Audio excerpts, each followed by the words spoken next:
이곳을 주목하소서.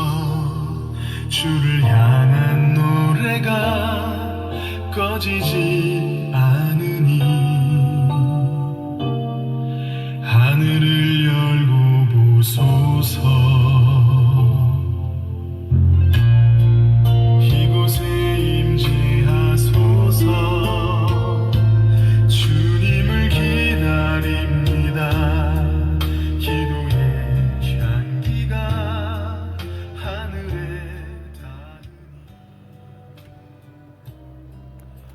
닿으니. 2020년 7월 21일 오늘 여러분들과 같이 나눌 말씀 욥기 38장 31절입니다. 녹음을 하다가 자꾸 실패를 해서 지금 세 번째 녹음을 중간중간에 하게 되는데 오늘 읽어드리겠습니다. 내가 묘성을 메어 떨기되게 하겠느냐, 삼성의 띠를 풀겠느냐. 본문의 말씀이 한 절 말씀입니다. 욥이 고난으로 인해서 아주 고통하며 하나님께 답변을 듣기를 원했었습니다. 그런 내용이 욥기 13장과 31장에 나와 있는데요. 읽어드리겠습니다. 욥기 13장 20절부터 21절 읽어드립니다. 오직 내게 이 두 가지를 행하지 마옵소서. 그리하시면 내가 주의 얼굴을 피하여 숨지 아니하오리니 곧 주의 손을 내게 대지 마시오며 주의 위엄으로 나를 두렵게 하지 마실 것이니이다. 그리하시고 주는 나를 부르소서. 내가 대답하리다. 혹 내가 말씀하게 하옵시고 주는 내게 대답하옵소서. 나의 죄악이 얼마나 많으니까 나의 허물과 죄를 내게 알게 하옵소서. 주께서 어찌하여 얼굴을 가리시고 나를 주의 원수로 여기시나이까. 31장 33절에서 40절 말씀 보면 내가 언제 다른 사람처럼 내 악행을 숨긴 일이 있거나 나의 죄악을 나의 품에 감추었으며 내가 언제 큰 무리와 여러 종족의 수모가 두려워서 대문 밖으로 나가지 못하고 잠잠하였던가. 누구든지 나의 변명을 들어다오. 나의 서명이 여기 있으니 전능자가 내게 대답하시기를 바라노라. 나를 고발하는 자가 있다면 그에게 고소장을 쓰게 하라. 내가 그것을 어깨에 매기도 하고 왕관처럼 머리에 쓰기도 하리이다. 내 걸음의 수요를 그에게 알리고 왕족처럼 그를 가까이 하였으리라. 만일 내 밭이 나를 향하여 부르짖고 밭 이랑이 함께 울었다면, 만일 내가 값을 내지 아니하고 그 소출을 먹고 그 소유주가 생명을 잃게 하였다면 밀 대신 가시나무가 나고 보리 대신 독보리가 나는 것이 마땅하니라 하고 욥의 말이 그치니라 그랬어요. 하나님께 대답을 구하는 게 이제 13장 정확하게 22절에 주는 나를 부르소서. 내가 대답하리이다. 내가 말씀하게 하옵소서. 주는 내게 대답하옵소서. 이런 내용이 있어요. 그리고 31장에 보면 31장에도 주님께서 내게 대답하시길 원한다고 35절에 그렇게 돼 있어요. 전능자가 내게 대답하시길 바라라. 이게 무슨 얘기냐면, 내가 너무 기가 막힌 환경에 처해 있다 보니 너무 아프고 힘들어 죽겠는데 아무리 생각해도 내가 그렇게 큰 죄를 지은 것 같지가 않다는 거예요. 친구들은 자꾸 나를 죄를 지었다라고, 네가 죄를 지었으니까, 네가 하나님께 벌 받을 짓을 했으니까 네가 쫄딱 망하고 네 자식들이 다 죽고 그리고 네가 병까지 걸려 이렇게 되지 않았느냐, 이렇게 얘기할 때, 만약에 내가 죄로 인하여 잘못했다라고 했을 때 나를 고소하는 사람이 있으면 내가 그 고소장을 들고 그걸 어깨에 매기도 하고 왕관처럼 머리에 쓰기도 하면서 내가 움직일 때마다 내 그 모든 움직임을 내가 감추지 않고 다 드러내겠다. 나 그런 일 없다, 이 얘기죠. 그러면서 답답하니까 이렇게 얘기하는 거예요. 하나님, 내게 대답하시옵소서. 도대체 내 죄악이 얼마나 많습니까? 나의 허물과 죄를 그냥 차라리 나에게 알려주십시오. 어찌하여서 얼굴을 가리시고 주께서는 나를 원수처럼 여기십니까? 이렇게 얘기하는 거예요. 얼마나 힘들고 고통스러웠는지 저는 욥의 마음을 참 알 것 같아요. 정말 힘들고 어려운 때도 그런 삶을 저도 겪었고 또 그렇게 살았습니다. 시간이 좀 더 많이 지나면은 그런 이야기도 마음 편히 할 수 있을 것 같아요. 근데 어쨌든 하나님께서는 아시거니와 나는 그렇게 큰 죄를 지은 것 같지 않아요. 이렇게 얘기하는 거예요. 그런데요, 하나님께서 욥기 38장에 보면 오늘 이제 본문이 속해 있는 본문의 말씀인데 1절부터 제가 6절까지만 읽어드릴게요. 그 밑에 내용들도 다 읽어두시면은 욥이 할 말 없게 만드시는 하나님의 화법을 볼 수 있는데 제가 읽어드립니다. 욥기 38장이에요. 1절부터 6절까지만 읽어드릴게요. 그때 여호와께서 폭풍우 가운데서 욥에게 말씀하여 이르시되 무지한 말로 생각을 어둡게 하는 자가 누구냐? 너는 대장부처럼 허리를 묶고 내가 네게 묻는 것을 대답할지니라. 내가 땅에 기초를 놓을 때 내가 어디 있었느냐? 내가 깨달았거든 말할지니라. 누가 그것의 도량법을 정하였는지 누가 그 줄을 그 위에 띄었는지 내가 아느냐? 그것의 주추는 무엇에 세웠으며 그 모퉁이 돌은 누가 놓았느냐? 지금 하나님 말씀하시는 건 내가 천지 창조할 때 너 도대체 네가 뭘 알았냐? 라고 물어보시는 거예요. 이 말씀에 대답을 할 수 있는 사람이 누가 있을까요? 아무도 없을 겁니다. 하나님의 천지 창조 그 섭리와 하나님의 그 능력을 감히 누가 얘기를 할 수 있겠어요? 그렇게 말씀하시던 중에 오늘 본문의 말씀 38장 31절의 말씀이 나오는 겁니다.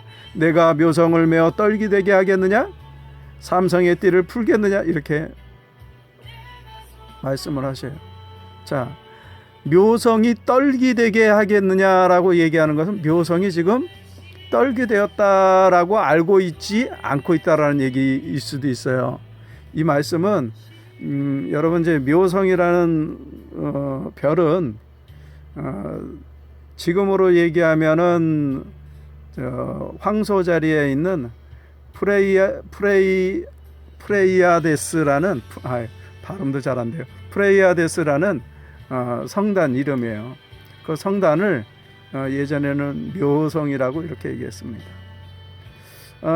이 별이 참 정말 묘하게도 성탄절쯤 되면 크리스마스쯤 되면 이게 가장 밝게 다가온다고 합니다. 지구에 가장 가까이 오는 별이 바로 묘성이라고 합니다. 이 묘성의 그림을 여러분 이제 제가 띄어서 보여드렸으니까 보셨겠지만 이 별의 위치는 황소 자리 안에 있습니다. 그리고 또 삼성이라는 것이 있어요. 이 삼성은 뭐냐면 오리온 자리에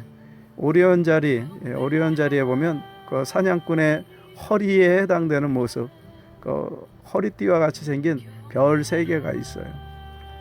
그 중간에 딱 3개가 나란히 서 있어요. 그런데 그냥 보기에는 이 3개가 나란히 서 있는 것 같이 보여요.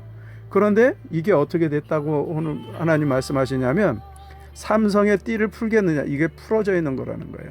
즉 사실은 나란히 붙어 있는 것 같지만 사실은 멀리 떨어져 있는 별들이라는 거예요. 가까이 있지 않다라는 거예요. 서로 아무런 연관성도 있지 않대요. 그 별들이 같이 움직이지도 않아요. 다만 그 위치가 묘하게 한 자리로 같이 움직이는 것 같이 사람들 눈에는 보여요. 묘성 역시 마찬가지입니다.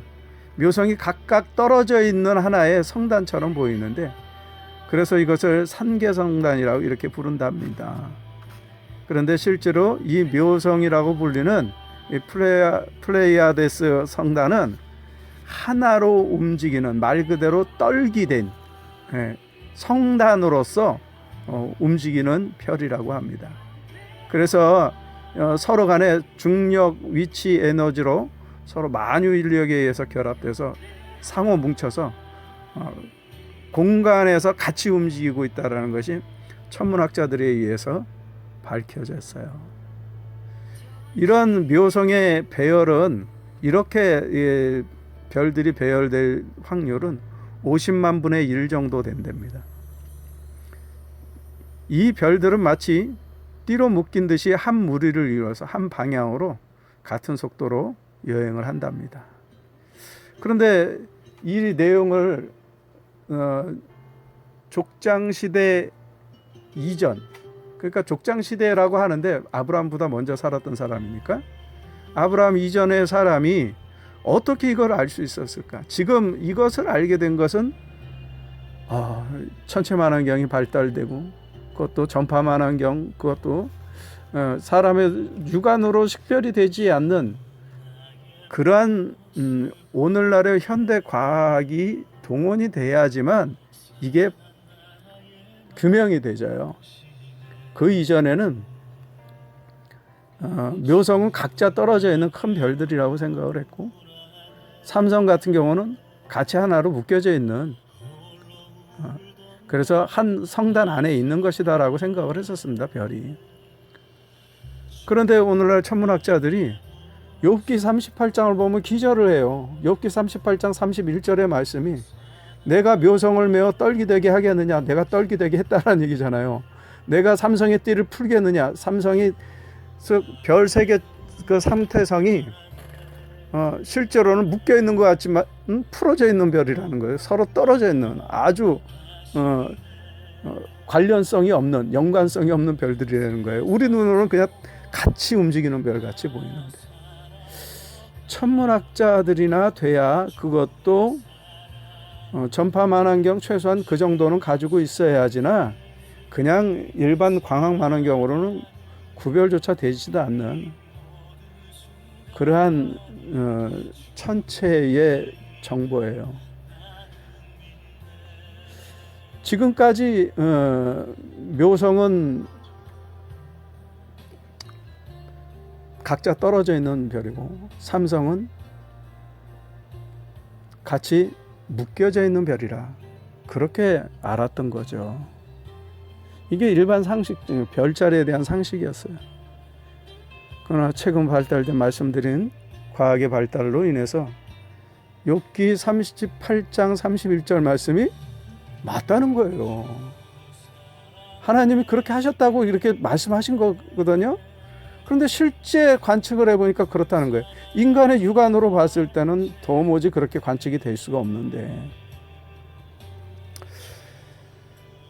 이 말씀을 왜 드리냐면 제가 젊은 시절에 욥기를 통해서 저는 도전을 많이 받았던 사람입니다. 욥기에는 하나님의 창조의 섭리에 관한 이야기들이 참 많이 있어요.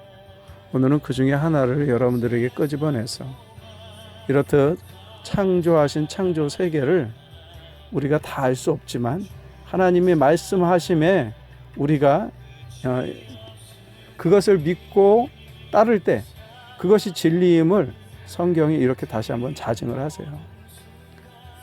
세상 사람들은 웃었죠. 묘성이 떨기됐다고? 아니야, 떨어져 있어. 삼성은 풀어져 있다고? 아니야, 삼성은 묶여 있어. 이렇게 생각했는데 성경은 뭐라고 얘기해요? 묘성은 메어져서 떨기되어 있고 삼성은 띠로 풀어져 있다. 그 띠가 풀어져 있다. 이렇게 표현하시니까. 그래서 성경을 연구하면 사실은 성경 속에 하나님 창조 섭리가 잘 기록이 되어 있기 때문에 때로는 시대를 앞서가는 과학을 배우게 됩니다. 성경은 과학을 가르쳐주는 과학 교과서가 아니에요. 그런데 하나님의 창조의 섭리를 통해서 우리에게 하나님이 창조자이심을 알려주는 귀중한 책이라는 것, 여러분 그것을 꼭 기억하시기 바랍니다.